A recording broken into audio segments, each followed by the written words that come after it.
Did you know that the main entrance to the Pennsylvania State Capitol building is home of 2 bronze doors that each weigh over 1 ton?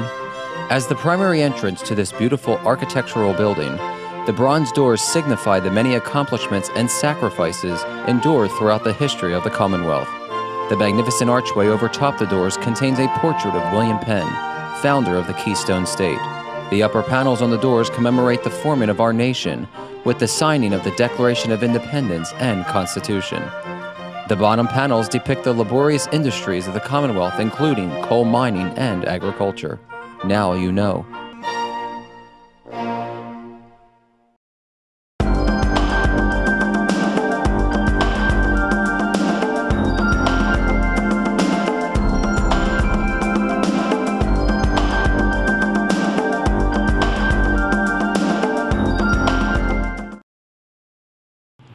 Did you know that on May 25, 1905, the Statue of Commonwealth was installed on top the Capitol Dome in Harrisburg? Simply called Commonwealth, the bronze cast statue weighs in at 4 tons and stands over 14 feet high. In 1904, Roland Hinton Perry was chosen to sculpt this artistic figure, which he referred to as the symbolic embodiment of the Commonwealth of Pennsylvania. Capitol architect Joseph Houston designed this bronze masterpiece with her right arm extending to symbolize kindness and with her left arm holding a ribbon mace symbolizing justice. During her decades of overlooking the city of Harrisburg, Commonwealth has endured periods of harsh weather leading to her deterioration and need for restoration.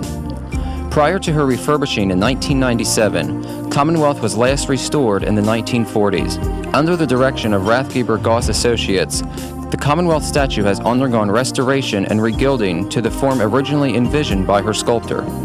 Since being replaced on top the Capitol Dome in 1998, Commonwealth now graces the State Capitol building. Now you know. Welcome back to Legislative Report, and I'm visiting at Desaki Restaurant with Vincent and Christina. You know, the first part of the show, we were in a restaurant. We didn't talk about food. Yeah. We talked about everything else. Well, there's so many other things to talk about here.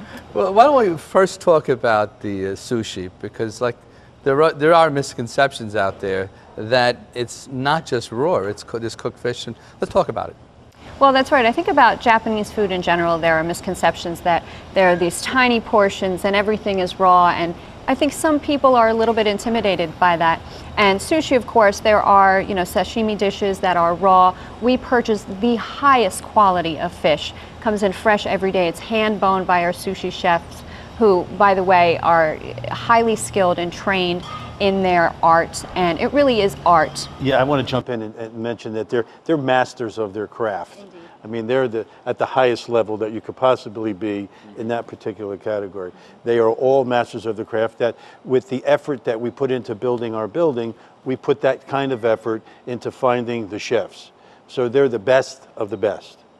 And it's funny, Mario, the fish could come in and they look at the fish's eyes, they'll look behind the gills of the fish, and if they'll 25–30% of the time send the fish back if they're not satisfied with the way the fish looks. So they're very persnickety on what we're serving. Well, that's fabulous. It really is. And with regard to the sushi now, the same effort goes into the hibachi chefs. These fellas that we have doing hibachi are from all over the country. And it seems to be a cult, a network of hibachi chefs that have found out where the place is that's busy, and they all want to work at the busy place. Of course. Because of the tipping structure and everything else. And we're able to pick and choose who works here, and we have them come in for an interview, and we don't just hire anybody. So with the same effort that we went into with the sushi and the building of the building goes as well with the hibachi chefs, and they themselves, when meat comes in, they'll inspect the meat. And this is what we're paying them to do. So they'll inspect meat, the lobster, the shrimp, the scallops, even the chicken. And if it doesn't meet their expectations, they'll send it back and we'll get different stuff. So we're very particular on what we serve and the quality of the food that we serve. It's fabulous. You know, we talk about, with a grill, when you're at a hibachi, you have some fish and some shellfish, and there are some allergies. You take, you can get allergic reactions. You take precautions, I'm sure. Why don't you talk about some of that? Yeah, in this day and age, we have become very sensitive to people with celiac disease or shellfish shellfish allergies and Peanut oil. Peanut oil. Yeah, we don't even, there's no peanut oil in the building. It's not allowed in the building. Right. So, and we have methods of preparing the food in such a way that we can accommodate just about any allergy. And so anytime a guest comes in and communicates that to our hostess, our restaurant manager, or their server, we take every precaution necessary to satisfy them and give them the widest variety of menu options available to them and prepare them to the highest quality. And how we do that is if you have an allergy, we will prepare your food first, separately and distinct of everybody else's food. So your food will be prepared on the grill by itself first, and then we will prepare the rest of the table. That's great.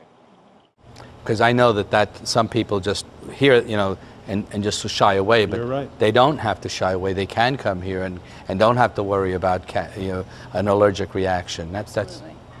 Now, let's talk about some of the dishes. You've got, you know, we talk briefly, but you didn't mention salmon. You have a great salmon dish here. Great salmon.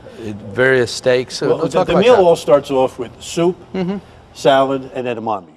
Actually, it's actually soup or salad and the edamame. The edamame is the soybeans, which are very healthy for you. And then we offer fresh vegetables, fried rice, the lo mein noodles, and then whatever entree that you so choose, which could be the salmon, the chicken, the shrimp, the scallops, lobster. We offer filet, and we offer New York strip. Okay, so there's the conception that everything is raw is completely the opposite. What it really is you getting whatever you eat every day cooked in front of you on the grill, where you're seeing it exactly the way you want it, to your liking. And in some cases, you get the show and they'll flip it. Yeah, That's right. which is You know what the problem happens quite often. By the time you finish eating the vegetables, the rice, and the lo mein, you're stuffed. You are pretty full. You know, when you get to your entree, you're going, wow, you know. We really do have very generous portions here. Yeah. And as you said earlier, most people leave with a to-go box. You're going with a to-go box. Absolutely. So you come in for dinner, lunch is taken care of the next day. And we mentioned the various meals, and there's combinations, like you can have shrimp and salmon, you can have chicken and beef, you can have chicken and salmon, right? You have all different varieties. Combine however you want to put it. You can combine them any way you want. Absolutely. Not to mention our appetizers. We also have hot appetizers. And our sushi and our hot appetizers are available in the sushi section, at the hibachi tables, and also at all of our bars. So you can come in at, you know, midnight on a Friday or Saturday night and have a small meal with sushi and hot appetizers at any of our bars. And so you don't necessarily have to sit right there at one of the hibachi tables. You have your own little bar area that you can sit at, Absolutely. or table, and you can have sushi. You don't, so you don't basically don't have to wait for seating. And you know, a lot of people are also a little bit taken aback by the community-style dining at hibachi tables. And it's fun to watch people come in who are a little apprehensive at first, Right. and then they sit down and they literally leave with friends. You know, by the end of the meal, you know, the chefs are really talented at engaging the group. Everybody engages and with them. everybody laughs together and, you know, claps together. And by the end of the meal, you know, people have new friends and they've really enjoyed the experience.